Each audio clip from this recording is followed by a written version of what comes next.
Marahil ang iba sa inyo ay nakarinig na sa kwento tungkol sa albularyo. Sila ang pangkaraniwang takbuhan ng taong kinulam, mga may karamdaman o di kaya'y sinaniban ng masamang espiritu. Ang iba sa kanila ay may paniniwalang may anting-anting, ang iba naman may tinatawag itong abyan.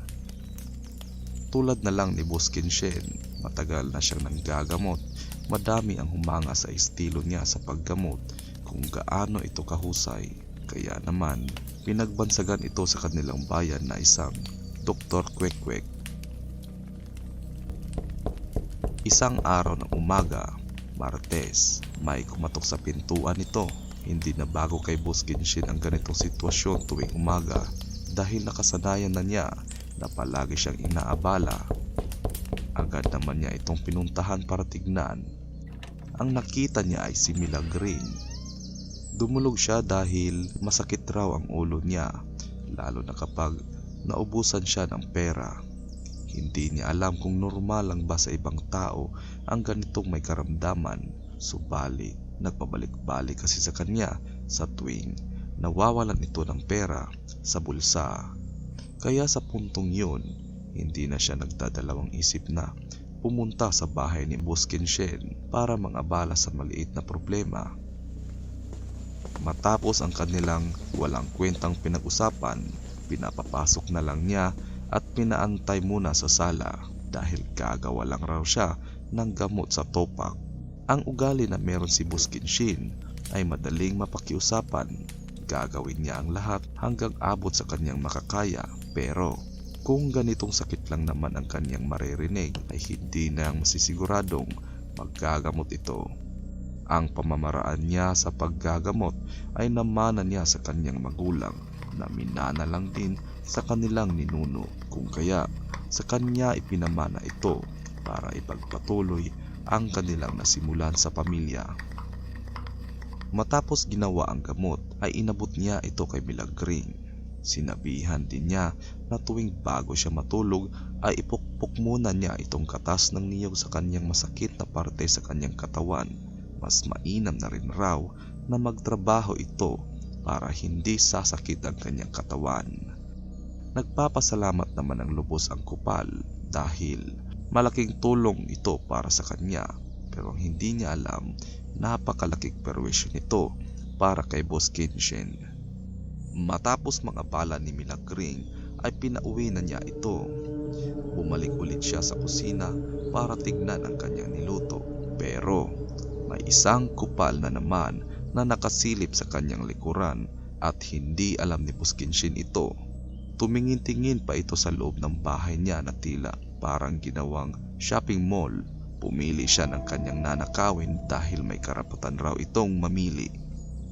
Kaya ang napili niya ay isang umiilaw na bagay dahil sa bihira lang niya itong makita na pag-interesan niya itong kunin.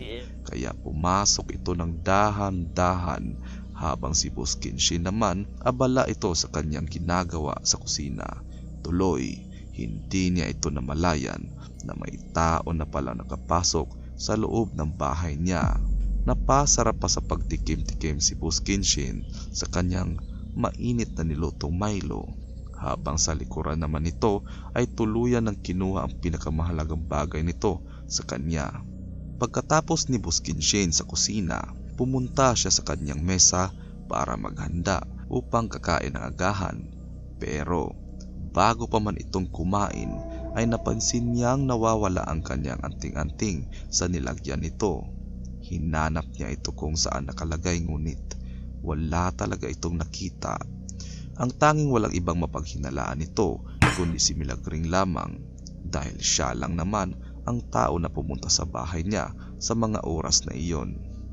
Hindi nagustuhan ni Boss Kinshen ang nangyari. Di niya akalain na magagawa ni Milagring ito sa kanya. Pero maya't maya pa, kumalma at nakangisi na ulit ito na tila may pinaplanong gagawin sa kupal na si Milagring. Lumabas ito ng kanyang bahay, pumunta sa may likuran na kung saan may malaking punong kahoy At nung narating niya ang lugar na iyon, tumingin-tingin muna siya sa kanyang paligid na tila sinisiguradong walang tsismosa na makakita sa kanya. Ilang saglit pa, may kinausap ito sa harap ng punong kahoy.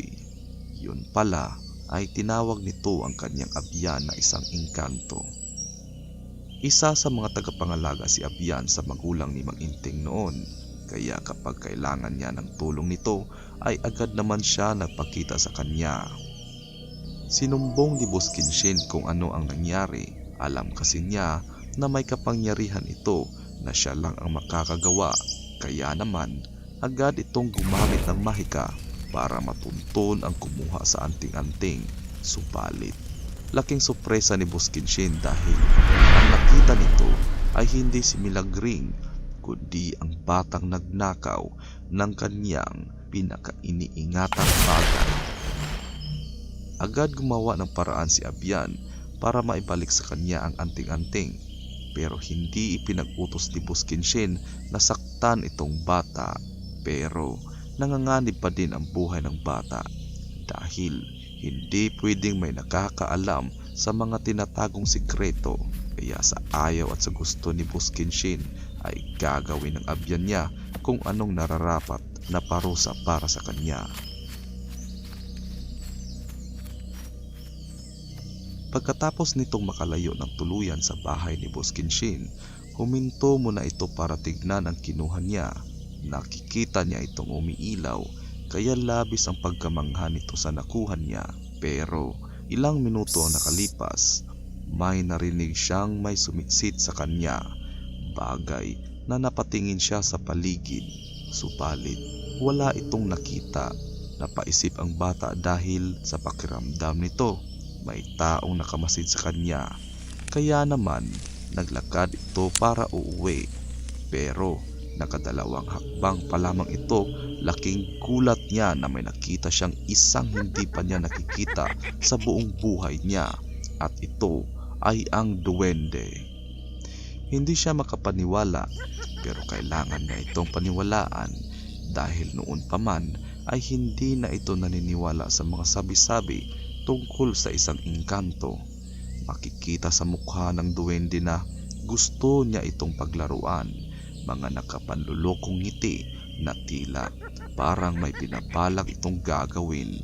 Sinubukan pa din ng batang ito na tumakas, pero ang hindi niya alam, advance mag-isip ang duwendeng ito, kung kaya ginamitan siya ng isang mahika, kaya sa puntong yun ay hindi na ito makawala pa. Dahan-dahan na pinupuluputan sa mga ugat ng punong kahoy ang bata. Humingi ng tawad ito sa kanyang kasalanan, pero huli na ang lahat dahil hindi na siya pinakinggan pa. Ang inutos sa kanya ni Abyan ay parusahan ang batang ito, kaya sinunod lamang ng duwende kung anong inutos nito sa kanyang amo. Kaya wala na itong magawa pa kundi tanggapin na lang niya ang kanyang ganting na pala, at sa huli ay ginawa itong isang punong kahoy.